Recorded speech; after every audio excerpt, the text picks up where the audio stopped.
Goeiedag en baie welkom weer by jou dag 301 van Leweligse dagstukkies.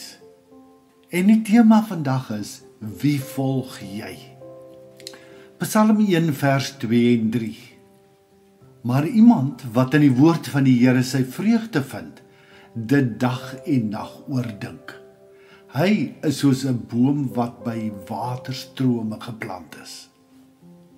Jy word soos die een wat jy volg, so maak seker wie jy volg. Volg jy 'n mens of die herder? Daar word dikwels gesê dat ons as mensdom eintlik maar kuddediere is. Dit is meestal waar van die meeste mense, want dit is baie makliker om te volg as om te lei. Ons hou daarvan om iemand te volg. Dis soos daai follow knoppie op Facebook of Instagram wat so aanloklik is. Klik net en nou behoort jy aan iemand se kudde, clan of community. Maar kyk net mooi. Die Bybel gebruik juis ook die beeld. Ons word oor en oor vergelyk met skape wat 'n herder volg. En Jesus self het gesê, ek is die goeie herder. Met ander woorde, daar is baie om te volg, maar net een wat regtig die moeite werd is. Die probleem is, ons smag altyd na 'n menslike leier, iemand met 'n vel om.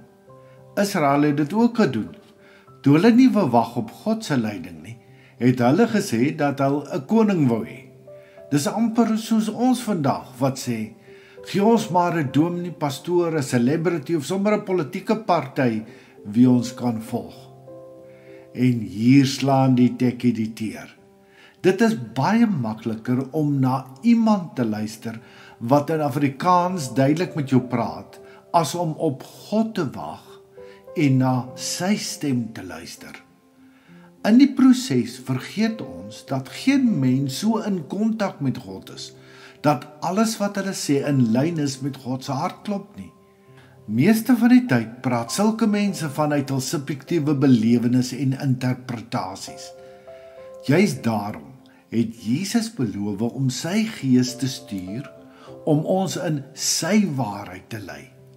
Hy het geweet dat ons kuddediere is en dat daar baie mense is wat baie graag herders wil wees.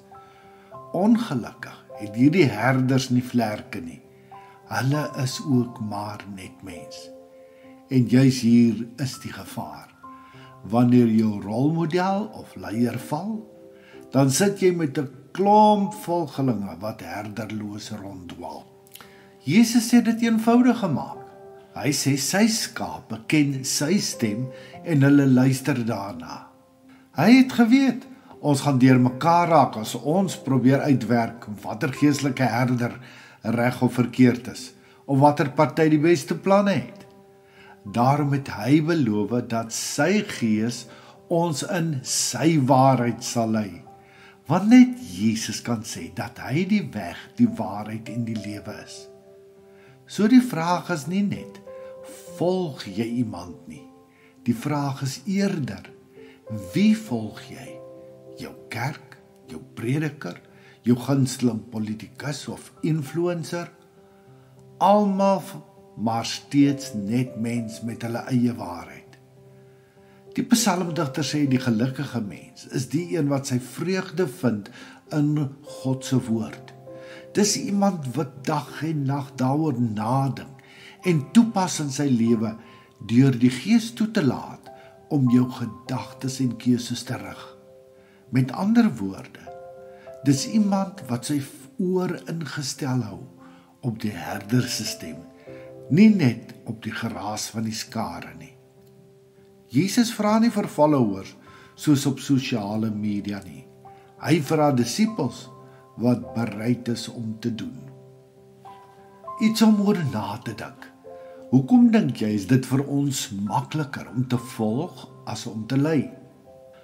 Wat kan ons doen om weer meer gefokus op Jesus se waarheid te lewe? Hoe gaan jy vandag begin om te soek na die Gees se waarheid vir jou lewe? Here, ek erken dat ek baie keer mense volg, want dit is veiliger en makliker. Lei my Heilige Gees en help my om u stem raak te hoor, bo kan die stemme en geraas van hierdie wêreld. Amen. Kom ek en jy gaan lewe hierdie week met 'n wakker oog, 'n oop oor en 'n ontvanklike hart as koninkryksbouers.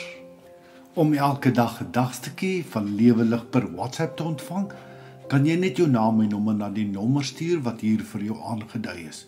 Jy is ook meer as welkom om ons Lewe Lig Gemeenskap Facebookblad of ons Lewe Lig Gemeenskap YouTube kanaal te besoek. Shalom.